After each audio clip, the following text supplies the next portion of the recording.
Hey guys, so I wanted to do something fun for you to do at home, and that's easy, and that's a few different ways to take a self-portrait that looks professional at home. Rule number one is use what you have. Don't go on Amazon and be making a whole bunch of orders, spending your money.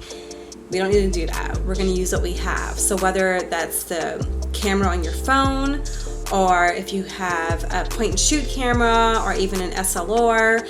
I mean, if you're out there with a DSLR at your house, pop that out.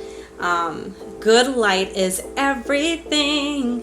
Good light is everything, guys, okay? So as you can see, I have a lot of good light coming in the front part of my home. So I have a lot of windows. The house next to me has a white part that reflects in, so it's shining in good white light. Find your spot in your house where you have good, clean, milky light to mess with. Okay, so first we're gonna start with the phone because, to be honest, it's the easiest.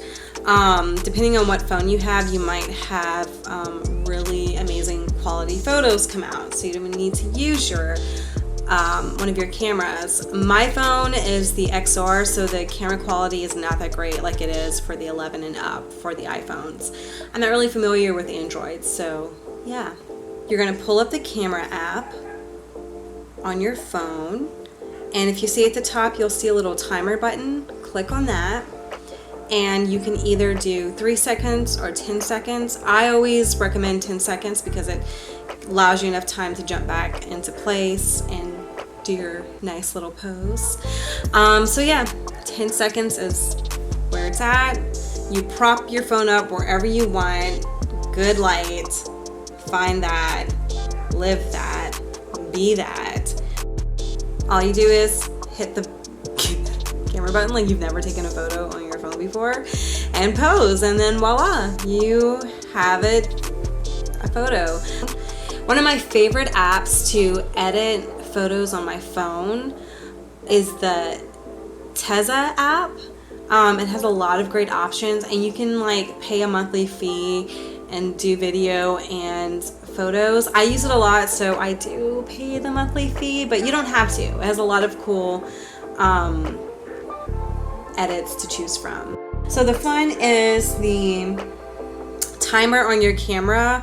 Honestly, this would have to be my least favorite because you can't really see if it's in focus or not unless you set your focus to AF, autofocus, to where it just naturally focuses on its own. Still, there's like a high chance of your photo not being in focus. That annoys me. The next thing is a lot of new cameras come with their own remote. I have the Insignia remote, and I'm pretty sure this just came with my camera when I bought it. Basically, you go to the settings, depending on what camera you have. So I have the Nikon D750. I hit the info button, and then I scroll all the way down to where it says remote, and then I do the 2-second delay. And so it gives me enough time to hide my remote and smile. So the next one is the camera app on the phone. So if you have Nikon, and I'm sure Canon has this also, the Nikon one is the WMU Nikon app.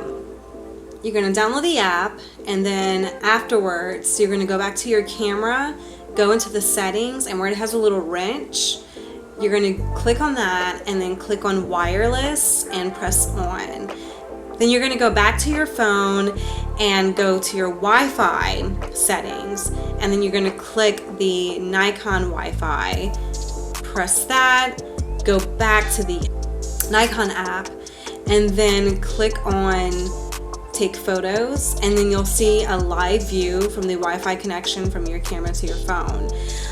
All three of these things can definitely use improvement and be a little more user-friendly, but these have been the ways that I've been able to take self-portraits when I don't have someone here to take photos with me.